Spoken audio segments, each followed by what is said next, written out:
Este hombre de 32 años es responsable del tiroteo más devastador de la historia. Parecía el protagonista de una película de nazis.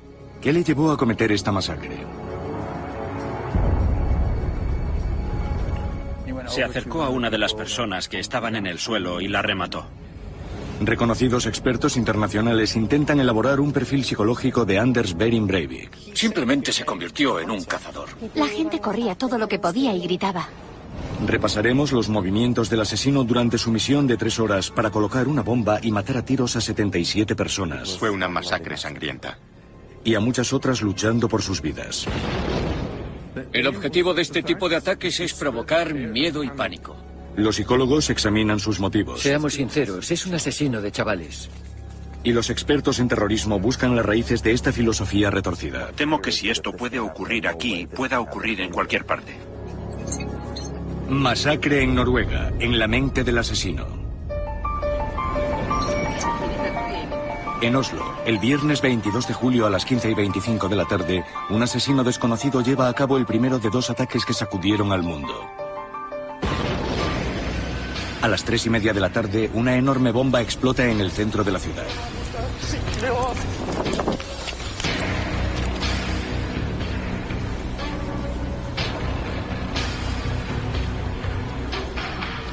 Provoca una auténtica carnicería. Mueren 8 personas y hay multitud de heridos. Varios edificios quedan destrozados. Si le soy sincero, creía que había sido Al Qaeda. Quienes no hayan resultado heridos ni hayan... La onda expansiva es tan potente que hace añicos los cristales de todas las ventanas en un radio de 1 kilómetro. Llena la zona de humo y las calles de escombros y cascotes. Había muchos muertos y edificios destruidos. Es lo peor que he visto en mi vida. El ataque a Oslo es devastador. Pero es solo para desviar la atención, porque el asesino desconocido ya ha pasado a su segundo objetivo.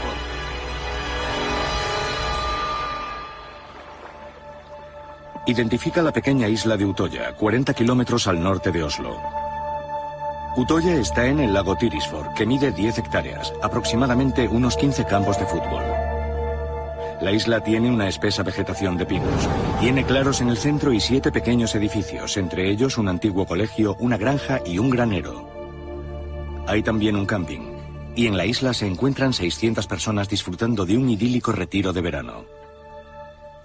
Aquello es precioso. Hay árboles, hay rocas. Es idílico. Es un lugar ideal que he visitado todos los veranos desde que tenía 16 o 17 años. Es un lugar del que me enamoré, en el que debatíamos sobre los problemas del mundo y donde, por supuesto, los solucionábamos. Es un lugar increíble. Mientras Nicolín, Adrian y el resto de sus amigos se relajan, el asesino solitario y fuertemente armado navega en su embarcación hacia la isla. Un amigo me dijo que venía un policía. 4, 5, 6 personas se acercaron a él. Entonces vi que sacaba una pistola y les disparaba desde muy cerca, a quemarropa, directamente. El asesino ha elegido el lugar perfecto para su vorágine armada. Se encuentra a 500 metros de la costa. No hay escapatoria. A medida que el asesino se acercaba, la duda era cómo preferíamos morir. ¿Queríamos morir de un disparo o ahogarnos? Y entonces lo decidimos. Vale, mejor nos ahogamos. El hombre armado se toma su tiempo para perseguir y matar a todo aquel que puede durante 90 minutos. Fue una masacre sangrienta. Lo hizo de una forma tranquila, lenta y brutal. Cuando la policía llega a la isla, la encuentra cubierta de cadáveres, 69 en total. El asesino se rinde inmediatamente. ¿Pero quién es? Anders Behring Breivik, nacido el 13 de febrero de 1979 en Londres y criado en Oslo, hijo de un diplomático y producto de una familia rota con hermanastros. Su infancia parece cómoda y normal. Nada apuntaba a un grave desorden de la personalidad. Podríamos describirlo, etiquetarlo de numerosas maneras, entre ellas, para mí, como narcisista, como paranoico, como alguien que busca desesperadamente llamar la atención, quiere atraer la atención sobre su persona. La planificación práctica comienza en mayo, 82 días antes de los ataques. Breivik se muda a una granja aislada, cerca de la localidad de Asta, 165 kilómetros al norte de Oslo.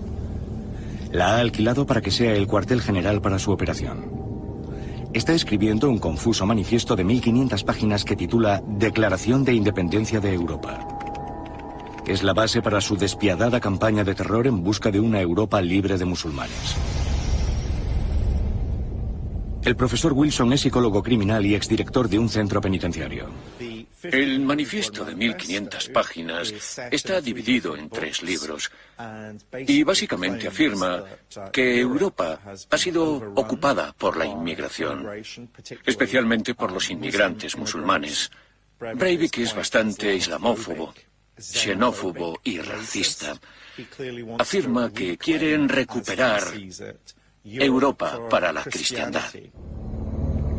Breivik lleva escribiendo su denominado manifiesto 3 años.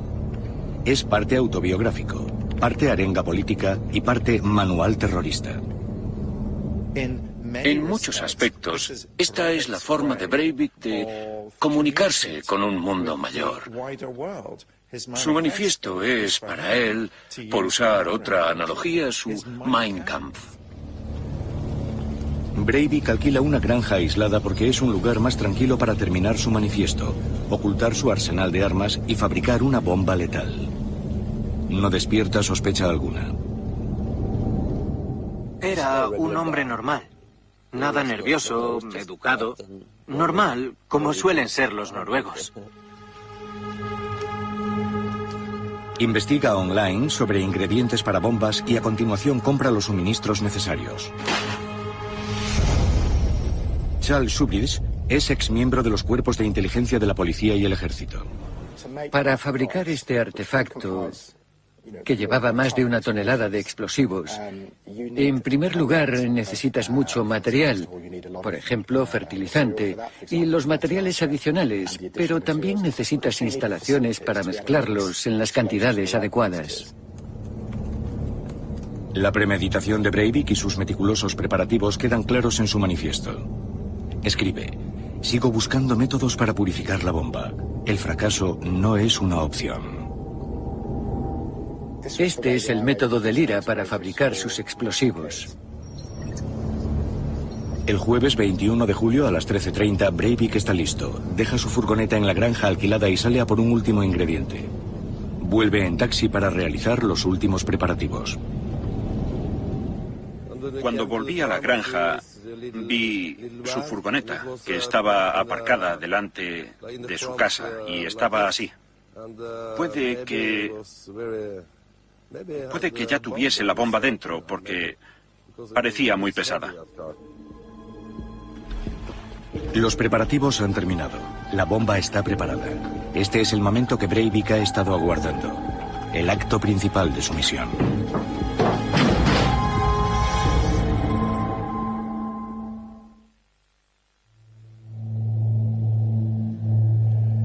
Anders Breivik, un hombre fantasioso y obsesivo de derechas, está a punto de convertirse en un asesino y de abrirse paso con sangre hacia la infamia. Este es el comienzo de lo que Breivik ve como su martirio hecho realidad.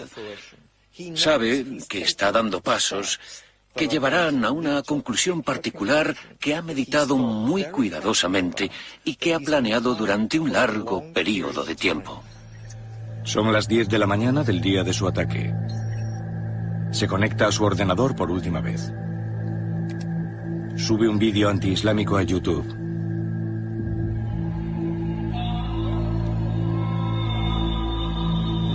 Sube también una serie de extrañas fotos suyas. Una vestido con su uniforme de caballero templario, medallas incluidas. Otra portando la parafernalia de los masones. Y una tercera vestido con un traje pensado para la guerra biológica, aparentemente preparando munición venenosa. Por último, una vestido como caballero noruego. Escribe en su diario: debemos vestir nuestras mejores galas antes del tiroteo. Hay numerosos elementos narcisistas. El más obvio es la ropa. Hay bastantes fotografías de Breivik de uniforme, vestido de masón, llevando armas. Además, es muy narcisista en la forma de tomar las fotografías. En su manifiesto nos dice que debemos contratar a un maquillador profesional antes de sacarnos las fotos. Dice que puede que suene un poco gay, pero que está bien maquillarse un poco antes de sacarse una foto. Poco antes del almuerzo, Anders Breivik firma su manifiesto utilizando una versión inglesa de su nombre, Andrew Berwick. Cuando le dio a enviar en su ordenador, sin duda pensó que esa era la culminación de su investigación, el comienzo de la siguiente etapa de su campaña. Envía el documento a unas 6.000 personas a las que considera posibles seguidores y sale de su granja para embarcarse en su misión asesina. Su destino es Oslo. Su objetivo, un asesinato en masa. Cuando Breivik pone rumbo al sur con su carga letal, se encuentra ante la culminación de 3 años de planificación. Absolutamente todo lo que ocurrió, incluida la planificación, la búsqueda de materiales, la fabricación del dispositivo y el ataque en sí, puede ser llevado a cabo por una sola persona con la suficiente habilidad, la suficiente motivación y con suficiente tiempo. En el manifiesto, Breivik se describe con gran detalle. Un antiguo trabajador de banca de 32 años, inteligente y motivado. Afirma que años atrás había sido un empresario millonario. En realidad es un solitario, con apenas un puñado de amigos. Hace ejercicio, usa esteroides y es un aficionado a las armas que se describe como cruzado de derechas, oficial de los Caballeros Templarios y azote del Islam. Su misión, limpiar Noruega y Europa de todos los musulmanes y castigar a los políticos que propugnan el multiculturalismo. Matthew Godwin es especialista en grupos políticos y terroristas de extrema derecha. En lugar de elegir como objetivo a las comunidades musulmanas, quiso centrarse en la siguiente generación de líderes de izquierda y para eso se centró en la isla de Utoya, donde se reunían los futuros líderes del Partido Laborista. Pero primero se dirige a Oslo. Tarda 2 horas y media en llegar a la capital desde su granja. Es un trayecto de unos 165 kilómetros. Es la típica tarde de viernes en Oslo. Clientes y trabajadores están deseando que llegue el fin de semana. Este viernes en concreto, Johan Tamberg camina por el centro de la ciudad. Es una ciudad pequeña donde la gente normalmente piensa que está a salvo. Creíamos que era el lugar más seguro de la Tierra. Pero el terror está a punto de comenzar.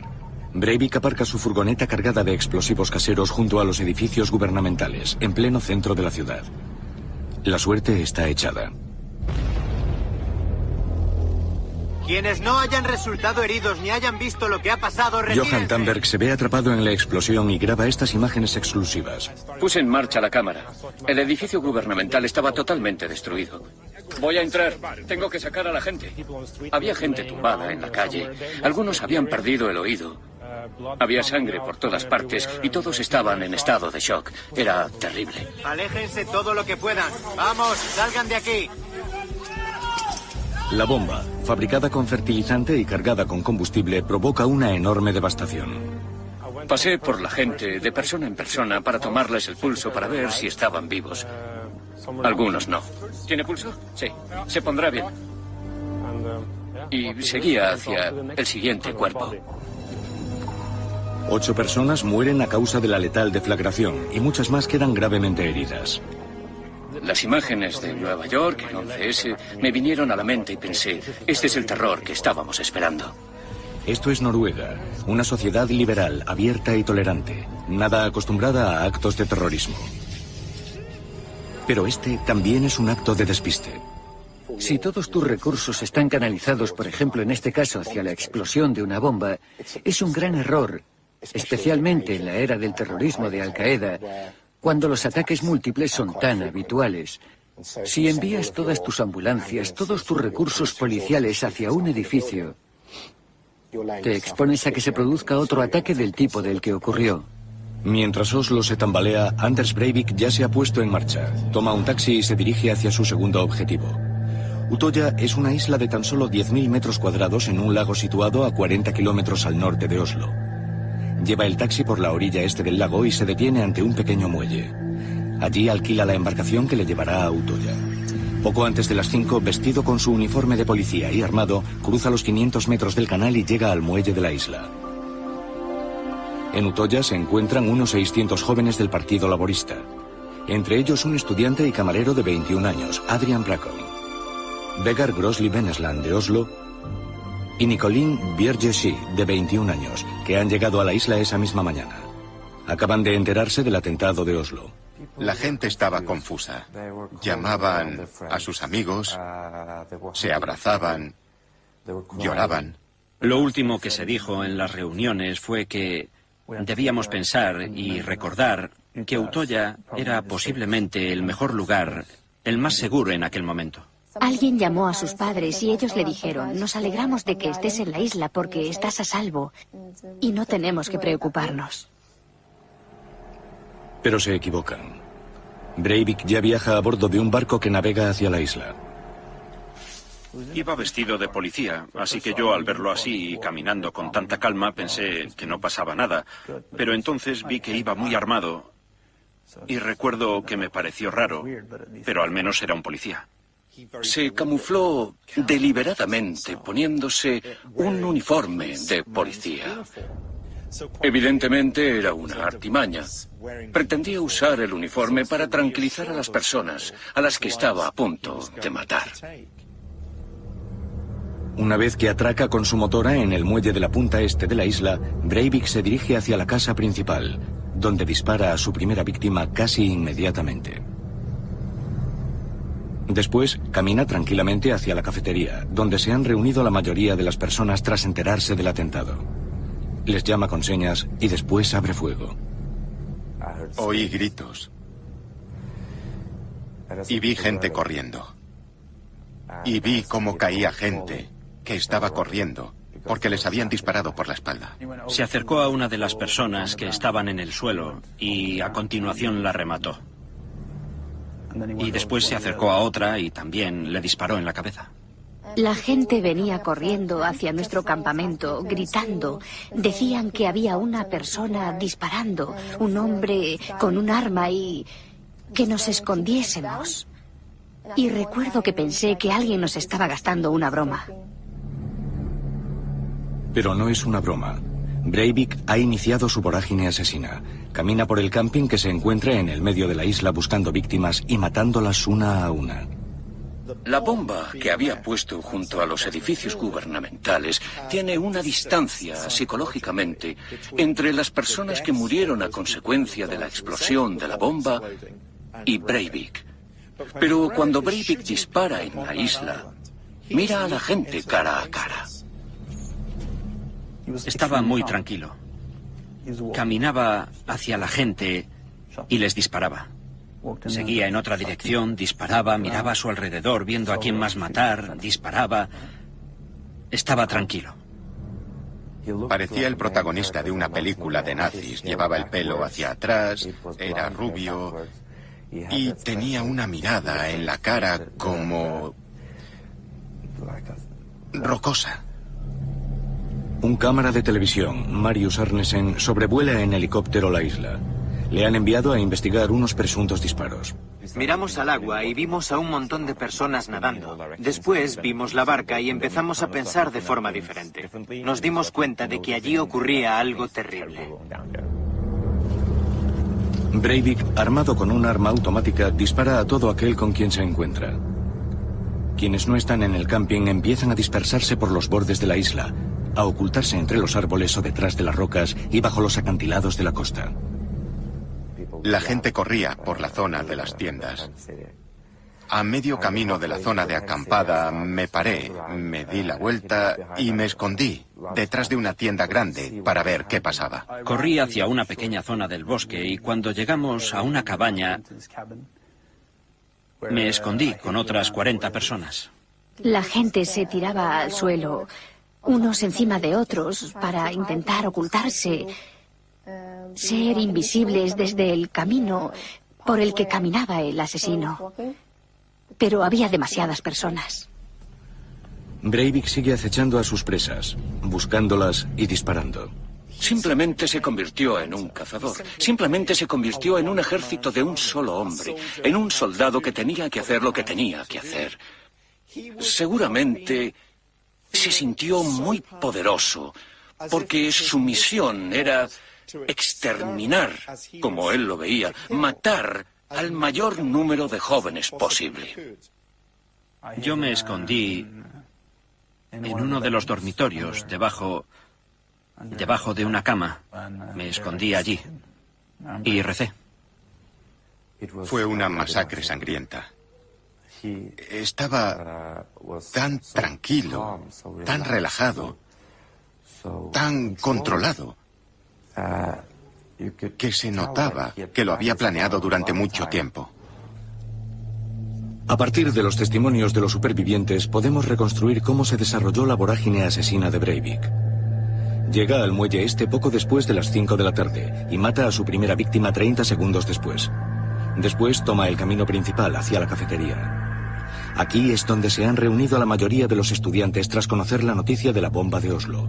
Y este fue también el comienzo de la matanza en masa. La gente siente pánico y busca refugio en la zona de tiendas.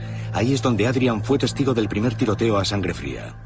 Se acercaba a las tiendas, las abría lentamente, miraba dentro, disparaba, y veías que las tiendas se teñían de rojo por dentro.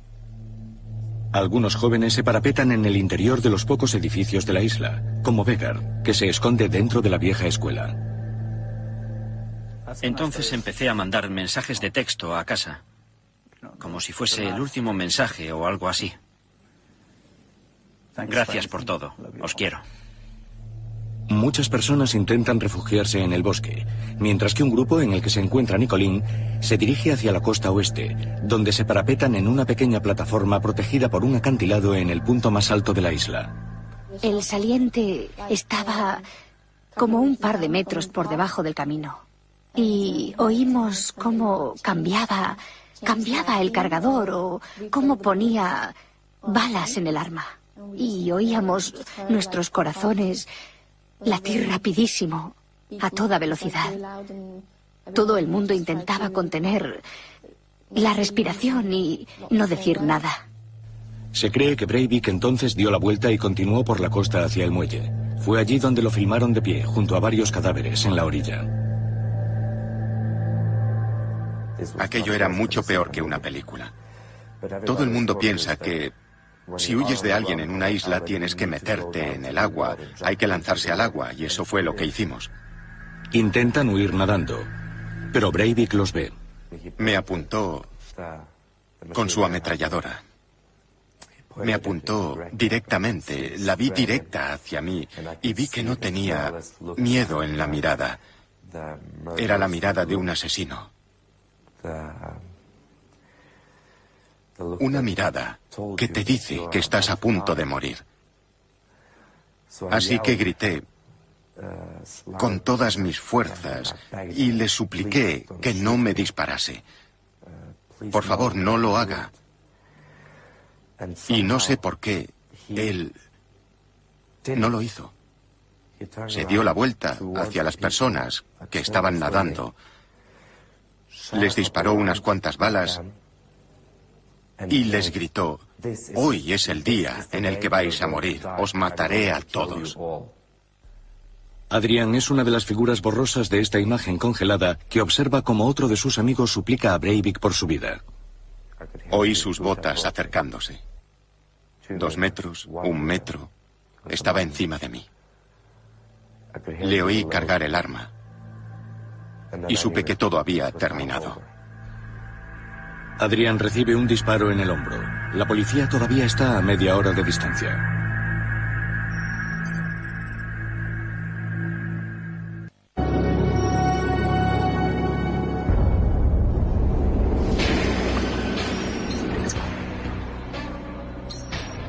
Son casi las 6 de la tarde del viernes 22 de julio en la isla de Utoya. Anders Breivik, la figura que está de pie en esta imagen, ya ha completado 1 hora de vorágine asesina.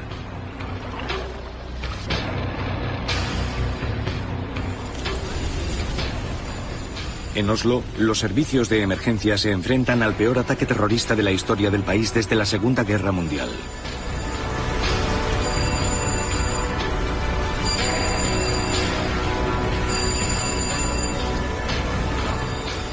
Los ataques múltiples de Breivik exprimen a los servicios de emergencias y seguridad al máximo.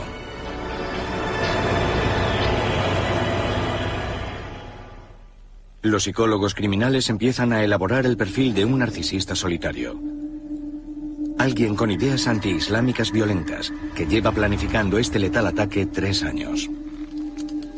En su manifiesto divide su misión en 4 etapas claras. Primero, crea unas credenciales falsas para recaudar y posteriormente gastar 140.000 euros en su operación terrorista. Después compra todo el equipo y materiales necesarios a lo largo de un periodo lo más largo posible para evitar sospechas. Apenas necesita una semana para preparar las bombas y la munición, lo que minimiza el riesgo de ser capturado con las manos en la masa. Por último, la ejecución. Aquí añade una nota para sí mismo. Buena suerte y desata un infierno. Y el infierno se ha desatado. A estas alturas, Anders Breivik lleva cazando y matando a sus aterrorizadas víctimas casi 90 minutos.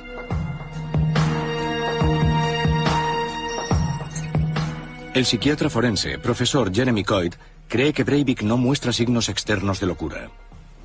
Si observamos la letal efectividad de todo lo que hizo, no hay signos en absoluto de que hubiese perdido el control, de que hubiese tomado drogas de ningún tipo, ni de que fuese un maníaco, ni de que su estado mental se hubiese deteriorado, ni nada así. Era un hombre que conservaba un control total. Es posible que a medida que pasaba el tiempo, como se ha sugerido, experimentase cierta satisfacción.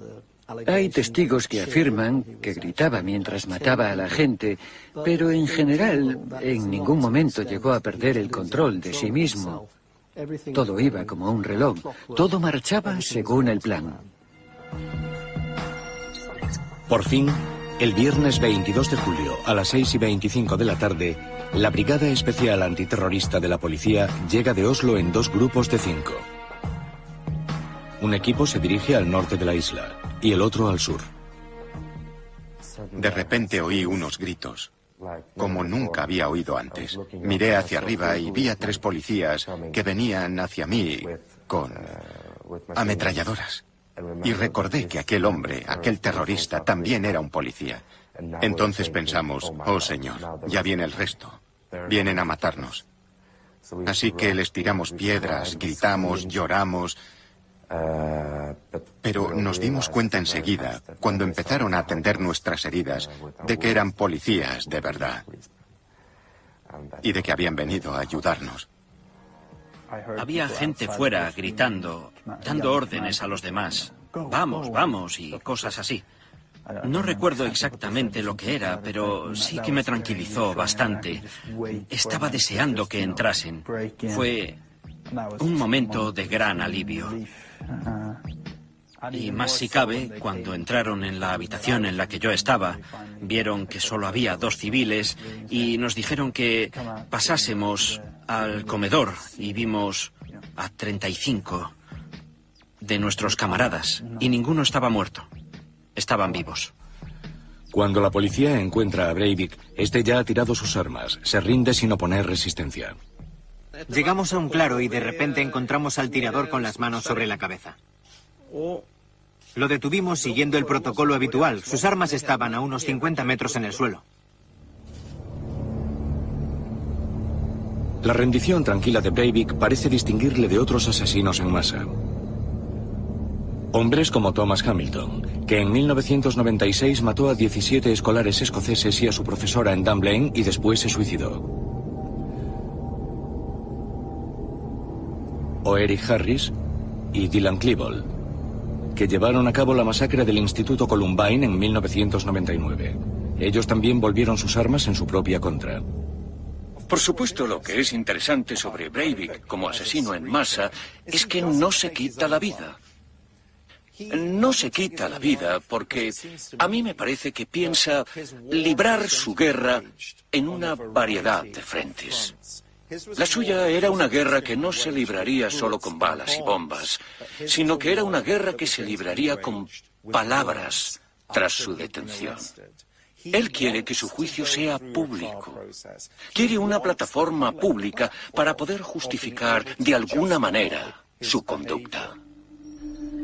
El viernes 22 de julio, a las 18:45, una vez detenido Breivik, la policía registra la isla en busca de otros asesinos y comienza a atender a los heridos y a quienes consiguieron esconderse. Muchos sufren heridas de bala y agonizan. Bajo una llovizna pertinaz y mientras se hace de noche, un barco tras otro evacúan a las víctimas traumatizadas y heridas de la isla hacia el embarcadero del lago. Los supervivientes tienen frío y están en estado de shock. Solo entonces se hace evidente la magnitud de su horrible ataque. Hay cadáveres por todas partes. 69 en total. Quienes lograron escapar lo hicieron fundamentalmente ocultándose en el interior de los edificios de la isla. A pesar de que el agua estaba muy fría, algunos intentaron huir nadando y son recogidos por los barcos de la zona. Llevábamos en silencio 2 horas. Estábamos muy asustados. Todo el mundo quería gritar y llorar.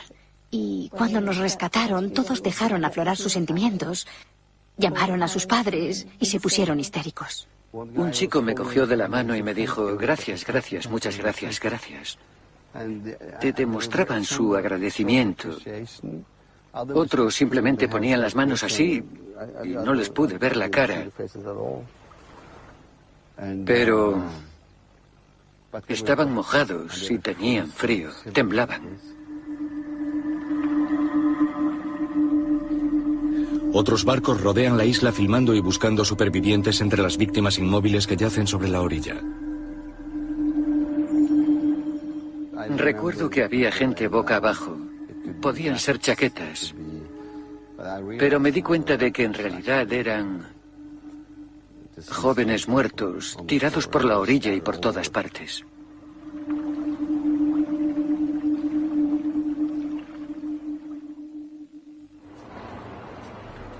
A estas alturas, Breivik ya está desarmado y detenido en Oslo, y realiza sus primeras declaraciones a través de su abogado. ¿Ha demostrado algún remordimiento o ha dicho que lamenta lo que ha hecho? Ha dicho que era necesario empezar una guerra aquí, en Europa, y en todo el mundo occidental. Lo lamenta, pero era necesario. Era necesario, dice. Su abogado dice que parece que razona. Pero, ¿está cuerdo? Todo este caso indica que está loco. ¿Él dice que no está loco? Está loco. ¿Pero él dice que está loco o no? Está en una guerra. Y dice que el resto del mundo, y especialmente el mundo occidental, no comprende su punto de vista. Pero que dentro de 60 años todos lo comprenderemos. Por lo que ha podido observar, el profesor Wilson cree que Breivik padece un trastorno de la personalidad clásico. Breivik no escucha voces, no ve visiones, y por lo tanto creo que debemos pensar que sufre un trastorno de la personalidad que podría impulsar su conducta. Tal vez nos encontramos ante un trastorno de la personalidad de tipo B, alguien que es narcisista, alguien que demuestra un pensamiento extremista, y alguien, evidentemente, que hará un gran gesto grandioso para que todo el mundo se fije en él y lo mire. Tal vez la clave del pensamiento de Breivik la encontremos en sus escritos online y en particular en su relación y obsesión con los caballeros templarios medievales. Matthew Feldman es experto en política de derechas. Yo creo que uno de los elementos clave de la extrema derecha es su forma de entender este mito. Hablamos de un mito, de un choque de civilizaciones que se produjo hace 1000 años en las cruzadas. Y por supuesto los templarios participaron de forma muy activa en las cruzadas. Estamos ante alguien que tuvo la idea de presentarse como un caballero templario. Era como si entrase en un mundo de fantasía, pero al mismo tiempo reflejaba una larga tradición de la subcultura de extrema derecha. En cualquier caso, así es como él se ve aparentemente. como un cruzado. Él se describe como un cristiano cultural y creo que tal vez el término más apropiado sería cristianismo de cruzada. Y del mismo modo que hablamos de la yihad islamista, estamos identificando una doctrina política que adopta un manto de fe religiosa.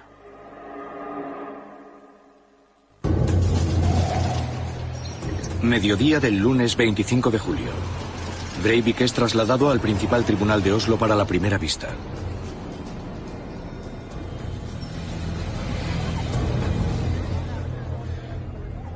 Cientos de personas se congregan en el exterior, esperando poder ver al asesino. El mundo observa. El juez dictamina que las vistas serán a puerta cerrada. Se lee la declaración de Breivik. Cualquier persona con conciencia no puede permitir que este país sea colonizado por los musulmanes. Fin de la cita. El argumento hoy no es la compatibilidad cultural con los musulmanes, como afirma la extrema derecha. Dicen que los musulmanes son incompatibles con los valores europeos y que socavan los derechos de las mujeres, los derechos de las comunidades homosexuales, el modo de vida, los valores y las comunidades nacionales que hay en Europa. Esta es la primera imagen de Breivik después de los asesinatos. Lo trasladan desde el tribunal. Es un hombre que se niega a reconocer que ha cometido un crimen. Un hombre que parece aparentemente tranquilo, posiblemente incluso satisfecho consigo mismo. La pregunta candente ahora es esta. ¿Ha actuado, como él afirma, solo?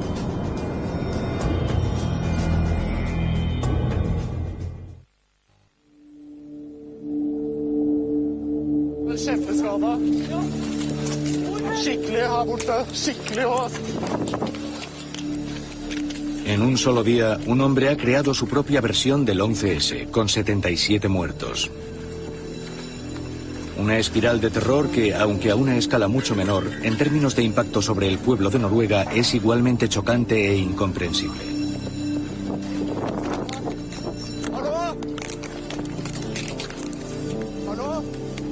Ocho personas muertas por una bomba gigante de fertilizante y combustible en el centro de Oslo.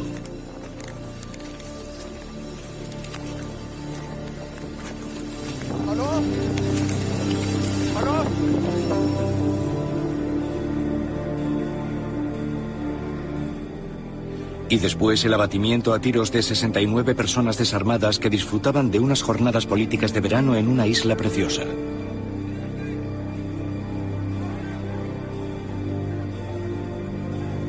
Todo esto es obra de una mente enferma. La mente de Anders Breivik.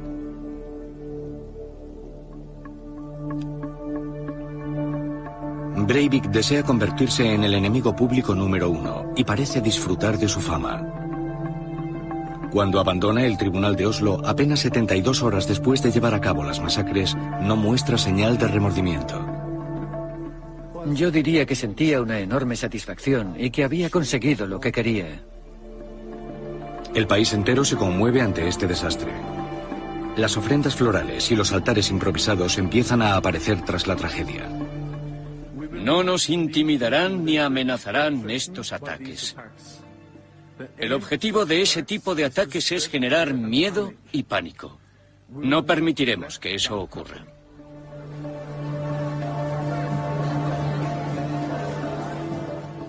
Me gustaría citar a uno de nuestros camaradas que dijo que si una persona puede crear tanto odio, entonces imaginémonos cuánto amor podemos compartir entre todos.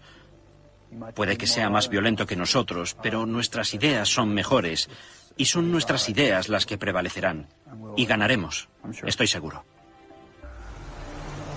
Tras la declaración de Breivik ante el tribunal, los jueces revelaron dos hechos importantes de la vista cerrada. El primero, que Breivik ya había llamado la atención de las fuerzas de seguridad en marzo de 2011, cuando intentó comprar productos químicos por Internet en Polonia. Se supo también que había hablado de otras dos células que estaban gestando posibles ataques posteriores. Temo que si esto puede ocurrir aquí, pueda ocurrir en cualquier parte. Febrero 2011. Breivik presume en particular de sus contactos con grupos de extrema derecha de Gran Bretaña y expresa especial admiración por la Liga de Defensa Inglesa, un grupo antiislámico militante. Hay pruebas convincentes de que Breivik admiraba a grupos como la Liga de Defensa Inglesa. Si no en términos ideológicos, ciertamente en términos estratégicos, en lo relativo a operar al margen de las urnas y en ofrecer un estilo de política más provocativo y de enfrentamiento.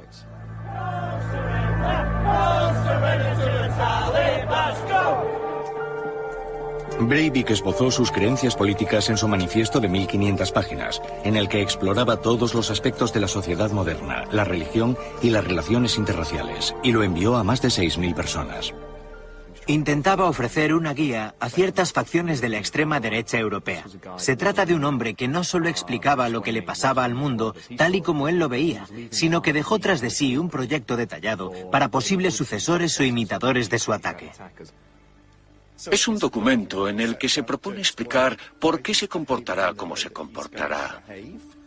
Pero también es un documento que ha sido plagiado en gran medida de otras fuentes de extrema derecha. Una de esas fuentes es el Unabomber, Ted Kaczynski, que se lanzó a una vorágine de cartas bomba en los Estados Unidos que duró casi 20 años. Dejó 3 muertos y 23 heridos. Catherine Newman es experta en la mente criminal. Kaczynski y Breivik son dos personas que se consideraban cerebros de una revolución. Consideraban que el mundo iba en la dirección errónea, en el caso de Kaczynski a causa de la tecnología, en el caso de Breivik a causa de la inmigración en Noruega, pero en ambos casos se consideraban las personas que acabarían con eso a través de un acto violento. Otros opinan que tiene más en común con el terrorista de Oklahoma Timothy McVeigh, que se ha convertido en una figura de culto para la extrema derecha. Uno de los paralelismos que han encontrado los expertos es con Timothy McVeigh, no solo por la elección del armamento de su atentado, sino también por su naturaleza indiscriminada, por elegir un objetivo y decidir que quien estuviese allí aquel día moriría. Pero en el fondo de esta tragedia se encuentra el verdadero enigma de la condición humana y del mal que puede causar la gente. Simplemente tenemos que enfrentarnos a Breivik como un asesino en masa, como alguien que ha cometido actos horribles, horrorosos. Lo trataremos como a un criminal. Y por lo tanto no debemos aumentar su fama ni hacer de él, ni convertirlo en una especie de mártir.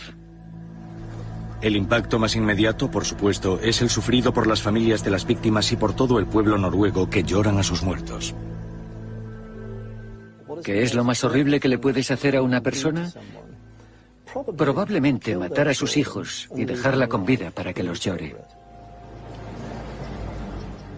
Casi no puedo creer que haya sido testigo de la ejecución de personas jóvenes, civiles inocentes, que habían ido a un campamento a aprender algo más sobre política y a divertirse. Es increíble. Solo quieres despertar de esa pesadilla, pero nunca lo harás. Yo creo que como persona tienes que seguir adelante, avanzar y cuando llegue el momento volver a vivir una vida normal. La isla de Utoya ahora es conocida como el lugar en el que se perdieron trágicamente vidas jóvenes, pero también como un lugar en el que sus ideales y creencias serán recordados y tal vez sigan vivos. El campamento del año que viene será el mayor de la historia, seguro. Recuperaremos ese lugar.